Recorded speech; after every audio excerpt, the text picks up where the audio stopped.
DA মামলায় এই মুহূর্তে ফের একটি চাঞ্চল্যকর তথ্য উঠে আসছে। ডিএ মামলায় নয়া মোড়, আচমকাই থমকে গেল সবকিছু। তো বিস্তারিত কি আপডেট আসছে এই মুহূর্তে আমরা জানবো। ডিএ মামলাকে কেন্দ্র করে 25% বকেয়া যে ডিএ মেটানোর কথা, তার যে সময়সীমা, সেটা নিয়েও একটা বড়সড় আপডেট উঠে আসছে। এবং কি বলা হচ্ছে, কেন থমকে যেতে চলেছে সবকিছু, কি আপডেট আমরা এই ভিডিওর মাধ্যমে জানার চেষ্টা করবো। তার আগে আপনাদের সকল করবো ভিডিও প্রথম শেষ করে দেখুন, ভালো লাগলে অবশ্যই একটা লাইক করে দিতে ভুলবেন না। তার আগে বলি বন্ধুরা, আপনারা যারা আমাদের চ্যানেলের সাথে যুক্ত আছেন তারা জানেনই এই চ্যানেলের প্রত্যেকটা ভিডিও কিন্তু দরকারি। তাই কেউ এখনো যদি আমাদের চ্যানেলটা সাবস্ক্রাইব করে না থাকেন তাহলে অবশ্যই আমাদের চ্যানেলটা সাবস্ক্রাইব করতে ভুলবেন না এবং পাশে থাকা বেল আইকনটি ক্লিক করে দেবেন যাতে নতুন আপডেট আসলে আপনার ফোনে পৌঁছে দিতে পারে। আমরা এই চ্যানেলে কিন্তু প্রত্যেকদিন নতুন নতুন লেটেস্ট আপডেট নিয়ে আসছি সরকারি এবং চাকরি রিলেটেড। তো তার জন্য অবশ্যই আমাদের চ্যানেলটা সাবস্ক্রাইব করে দেবেন এবং পাশে থাকা বেল আইকনটি ক্লিক করে অন। তো বন্ধুরা, ডিএ মামলায় চাঞ্চল্যকর মোড়, আচমকাই থমকে গেল সবকিছু, অপেক্ষা প্রহর বাড়ছে। তো ডিএ মামলা নিয়ে ফের উত্তাল হয়েছে পশ্চিমবঙ্গের প্রশাসনিক মহল। 2025 সালের 16ই মে দেশের সর্বোচ্চ আদালত এই মামলার সঙ্গে যুক্ত সমস্ত পক্ষকে 4 সপ্তাহের মধ্যে লিখিত বক্তব্য জমা দেওয়ার নির্দেশ দিয়েছিল। সেই নির্দেশ অনুযায়ী 13ই জুন ছিল সেই সময়সীমার শেষ দিন। 13ই জুন তো চলে গিয়েছে, কিন্তু সূত্রমাত্র জানা যাচ্ছে যে এখনও পর্যন্ত সুপ্রিম কোর্টের ওয়েবসাইটে কোনো পক্ষের তরফে কোনো বক্তব্যই জমা পড়েনি। এই নীরবতার যেটা চাঞ্চল্যকর একটা কারণ তৈরি হয়েছে, সেটা হচ্ছে এই নীরবতাই কিন্তু নতুন করে চাঞ্চল্যের জন্ম দিচ্ছে। সরকারি কর্মচারীদের মধ্যে তৈরি হয়েছে অস্পষ্টতা এবং উৎকণ্ঠা। এত গুরুত্বপূর্ণ একটি মামলা যার রায়ের অপেক্ষা লক্ষাধিক কর্মচারীরা করছে, অর্থাৎ ভবিষ্যৎ নির্ভর করছে এই রায়ের ওপর, সেই মামলায় সকল পক্ষের এমন নিষ্ক্রিয়তা অবাক করছে বহু মানুষকেই। কেন এই নীরবতা? সম্ভাব্য কারণ আমরা বিশ্লেষণ করব।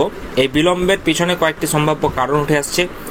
নতুন যুক্তির অভাব এক নম্বর, যেটা বলছে যে মামলার পক্ষগুলোর হয়তো নতুন করে আদালতের সামনে উপস্থাপন করার মতো কোনো তথ্য বা যুক্তি নেই, তাই তারা ইচ্ছাকৃতভাবেই নাকি নীরব হয়ে রয়েছে।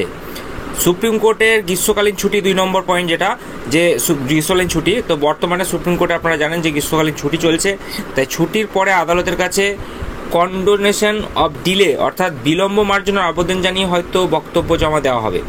কৌশলগত পদক্ষেপ, যেটা 3 নম্বরে, যেটা বলা হচ্ছে যে মামলার কিছু পক্ষ হয়তো প্রতিপক্ষের বক্তব্য আগে রাখতে চাইছে বা দেখতে চাইছে, তারপরই তারা নিজের যুক্তি পেশ করতে চাইছে। এটি একটি সাধারণ আইনি কৌশল হতে পারে।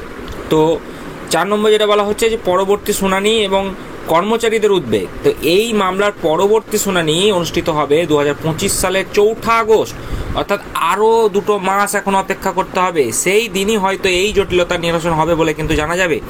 এই মামলার ভবিষ্যৎ কী হতে চলেছে? এই মুহূর্তে 25% বকেয়া ডিএ নিয়েই বেশি উত্তেজনা দেখা দিয়েছে। রাজ্য সরকারের বিভিন্ন বিভাগের কর্মচারীরা আর্থিক চাপের মুখে রয়েছেন এবং সুপ্রিম কোর্টের রায়ের দিকে তাকিয়ে রয়েছেন অপেক্ষা ও আশার চোখে। তো কি বলছে কর্মী মহল? রাজ্য সরকারি কর্মীদের একাংশের বক্তব্য, আমাদের কষ্টার্জিত প্রাপ্য ডিএ নিয়ে দীর্ঘদিন ধরে মামলা চলছে, কিন্তু এখনও পর্যন্ত কোনো চূড়ান্ত সিদ্ধান্ত না আসায় আমরা দুশ্চিন্তায় এবং হতাশার মধ্যে দিয়ে আছি। সুপ্রিম কোর্টের নীরবতাও আমাদের আশঙ্কা বাড়াচ্ছে। তো ডিএ মামলা এখন শুধু একটি আইনি লড়াই নয়, এটি লক্ষাধিক কর্মচারীর জীবনযাত্রার সঙ্গে জড়িত। প্রতিটি দিন, প্রতিটি শুনানি তাই তাদের কাছে অত্যন্ত গুরুত্বপূর্ণ। অর্থাৎ 4 আগস্ট কি নিয়ে আসবে তা এখন সময়ের অপেক্ষা। অর্থাৎ বুঝতেই পারছেন, 27 তারিখের কথা তো বাদই দেন, আগামী 4 আগস্টের কথা এখন উঠছে। তো এই নিয়ে কিন্তু একটা উৎকণ্ঠা তৈরি হচ্ছে এবং কেন এই সমস্ত জিনিসগুলো হচ্ছে আমি আপনাদেরকে একটা সার্বিক দিক বিশ্লেষণ করে বললাম।